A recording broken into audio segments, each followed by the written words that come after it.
Mic test, 1, 2. There's sound coming out, so. Hey cuties. Recently I made the decision to take my music career, if you can call it a career at this point, more seriously. And as part of that, I wanted to share some of my successes and failures with you so that you can be a part of this journey. It's probably going to be more fails than wins at this point, and this is one of the fails. So a couple months ago, a friend of mine got in touch and asked me if I wanted to do a paid gig at a restaurant. The person who normally plays there was sick, and I was just going to fill in for them for 2 nights. I had never done a solo gig before. I've sung at weddings and in church and choirs and bands, but I've never performed on my own in public for money before. So this was a pretty big step for me. But I made a promise to myself that I was going to take my music more seriously, and so I said yes.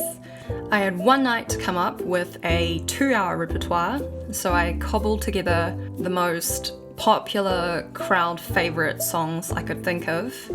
Thank you, Ed Sheeran. I went really underprepared, but I went.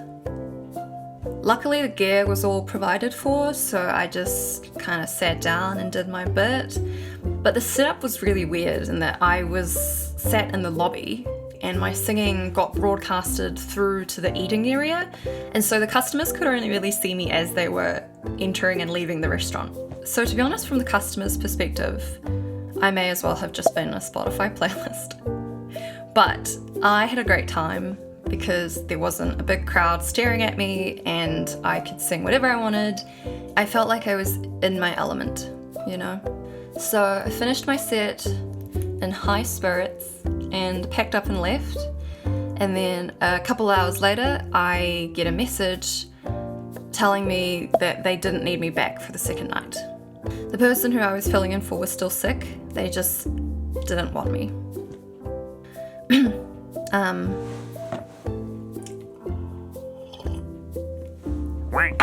Stay hydrated, guys.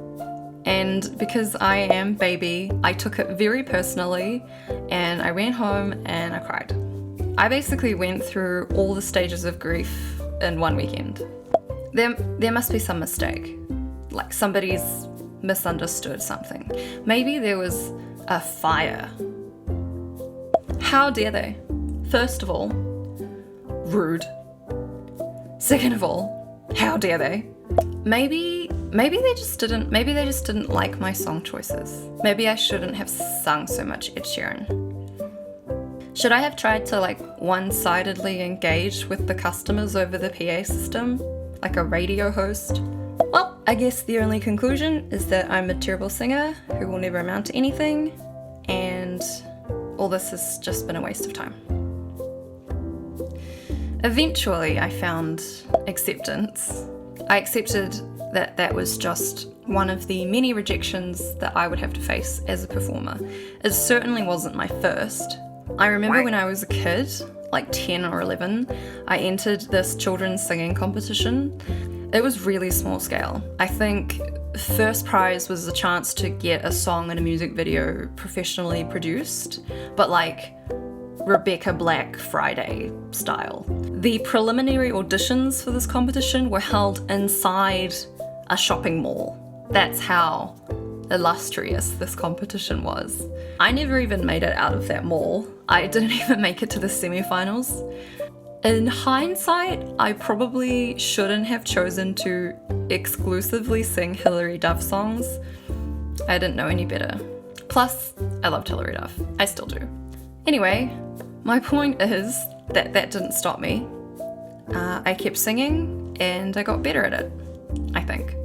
And after that gigging experience, I realized that I definitely am very lacking as a solo performer.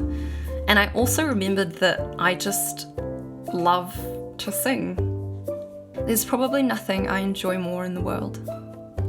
And that's why I want to get better at it. So I broke the bank and I bought a bunch of gigging equipment.